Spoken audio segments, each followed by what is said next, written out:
You see how silly it is when you get in these little groups, these cliques? Fuck that shit. These guys sit around like a bunch of nerds, okay? Like they're trading Pokemon fucking cards. This is money. We're talking about money. I'm not here for friends. I don't give a fuck if you like my trades. I don't care if you love my trades. I'm here to make money.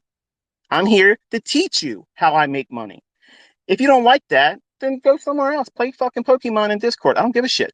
But here, if you're trading with a losing trade, the next trade, you're half the leverage. Make half that losing trade that you took 1% loss on, make that back. As soon as you do that, that's a reset. Now you can go back to trading with 1% risk again. But wait a minute, Michael, I'm in drawdown still a half percent. Right. Yep. That's what I do. That's what I do. Now, what happens if you lose again? You drop your risk in half again and you trade until you get half of that losing trade back. And then you close the trade. That frees you up to go back to what? 1% or a half percent. Once you get down to a quarter percent, there's really nothing, in my opinion, it's worth taking. But what that does, it causes your drawdowns to be less and less and less, and it allows you to reset emotionally and psychologically because it takes the sting away. If you're wrong, if you're impulsive, if you rush back in to try to do something, it is a fail switch to keep you from blowing the fuck out.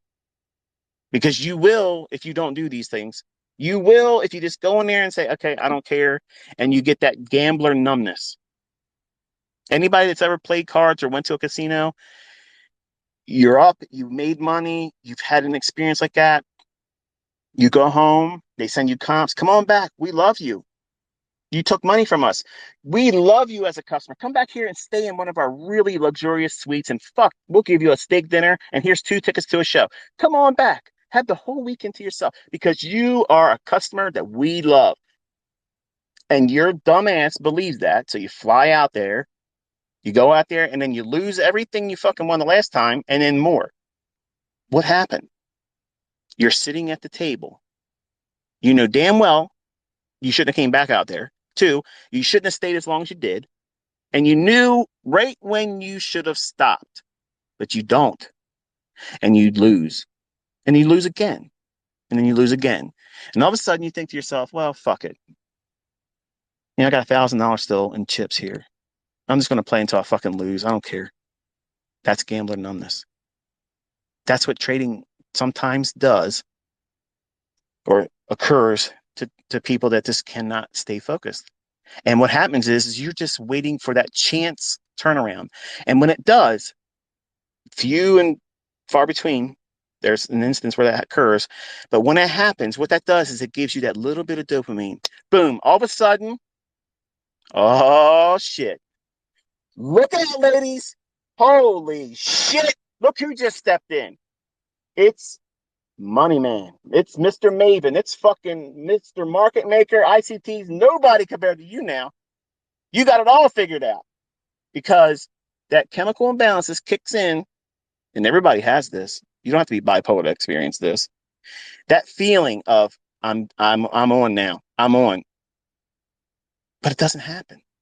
But if it does happen, that's when you start betting bigger because you think you've turned the tide. And now the gods of the odds have now shined their light on you and given you their favor. And the only thing they've given you is a shift in your perspective. Because see, what you think is good is just really their boot going up your ass. You have no idea what's about to happen to you. And then boom, your $1,000 is gone. And on the flight home from the casino, and you've lost more than you brought because you couldn't take that. You had to go and get more money out of your ATM and more money out of your ATM. Because hey, it's still Saturday night and you got another night to sleep up there for free, right?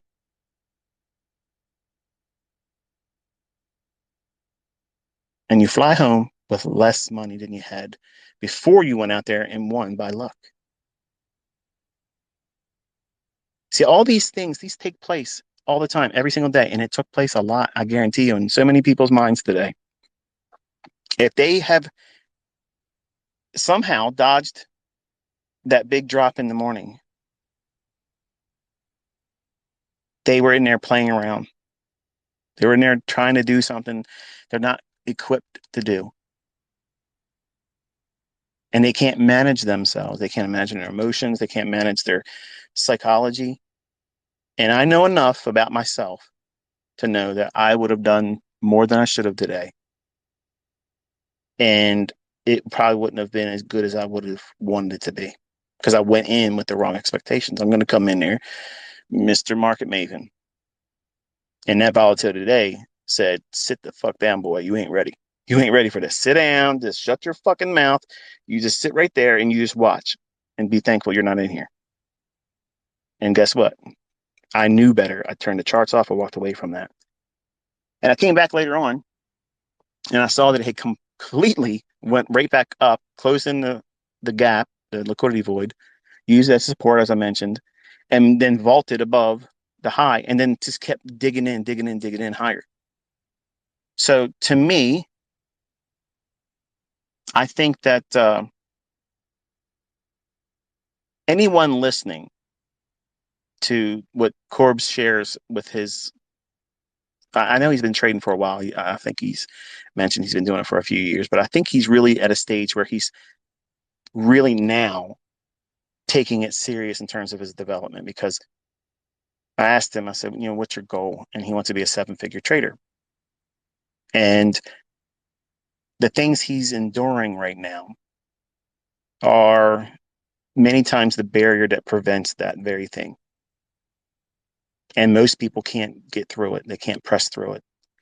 And what I talked about in this Twitter space here in terms of managing your risk, dropping it down and make half of the previous loss back, then reset to what the previous loss leverage was. That gives you that little bit of a cookie, which is what we need. Okay. As humans, we need that little reward, that little nudge that we're doing it right, that cookie, that attaboy, that pat on the shoulder. Okay. And like in karate and martial arts, okay, all these fucking belt colors and shit. Why? Because they got to keep you paying. They got to keep you feeling like you're rewarded. Okay. And most real martial arts didn't have all that shit. That's an Americanized thing. They bastardized the entire martial arts by having these belt systems. And in trading, you have to have that Miyagi experience. Okay. You have to have that where you're working your ass off, you're out there, you're sanding the fence and you're painting the fence, you're waxing the cars, ICT's talking to you and putting you through all this bullshit discussions. This doesn't mean anything to me. Tell me how to buy and sell. Tell me when to get in, when to get out. How the fuck do I know how to do this? You're talking all this bullshit. You're talking about a house I can't live in. What the fuck's this got to do with anything? It has everything to do with it.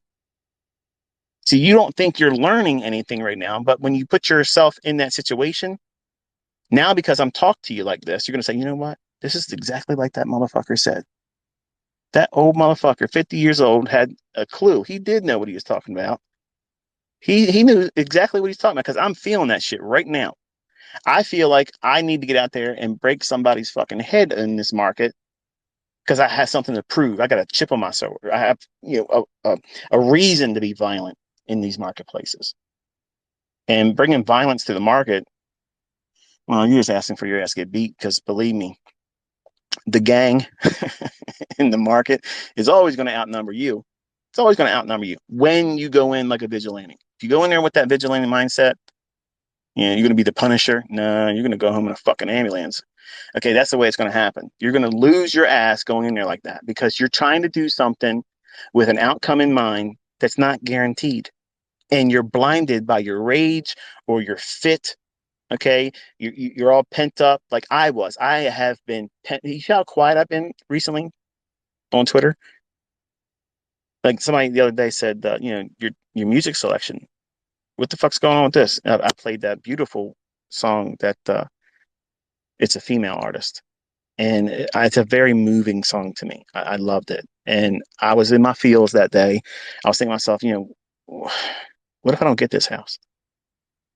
What if I don't get this house? Number one, my wife's going to be upset because she loves this house. Now, don't get me wrong. I love the house. I think it's a beautiful home. It's you know, there's certain things I wanted, and there isn't that in this property.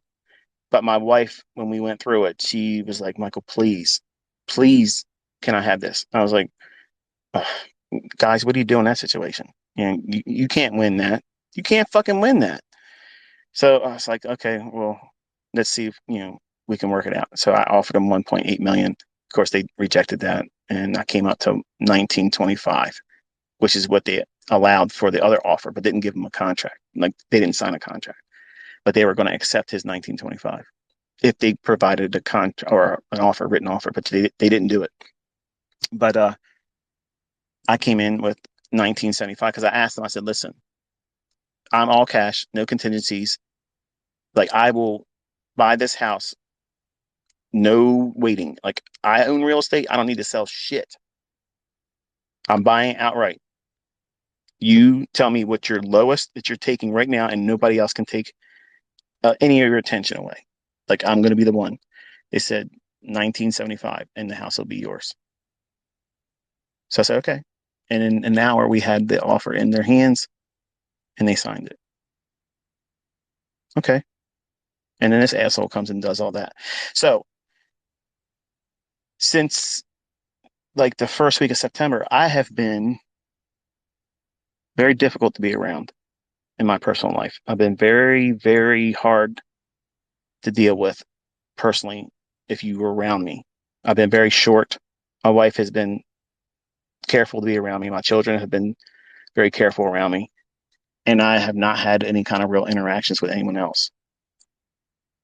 And that kind of mindset, partially, partially is what motivated me to do what you've seen recently, where you saw me doing like $13,000 trades, 12,000, $10,000 trades. That was me in there doing a little bit more than I usually do, because obviously I've been teaching you to do these models that are, try to get 5 handles and be fine. You're all asking like, can you just show the model? Can you do that? I just feel like I got to do more, and that's why I was doing that. But today I was really going in there with kind of like a gladiator mindset, and because I'm imbalanced over all the bullshit, I wanted to release. Okay, I wanted to release. I wanted to be able to discharge. I haven't been able to talk to anybody because it would have been, it wouldn't have been as therapeutic as this one feels for me. And I understand some of you that haven't been trading long enough. None of this probably makes any sense to you. And maybe they've probably turned the Twitter space off. But I promise you, okay, Mark Douglas doesn't touch anything like this in his book. Okay. It's not a popular way of discussing human frailty. And I'm a human, and I have a lot of frailty because I'm imbalanced. And I feel, well, I can feel elated 1 second, and then I can feel rage within 30 seconds. And sometimes I can feel myself swinging chemically back and forth, all within a 5 minute period. And that volatile state of mind where I wish I could articulate what that feels like. It's a miserable experience. And that's what my life has been. Like I have lived with this, and it's very, very hard to deal with.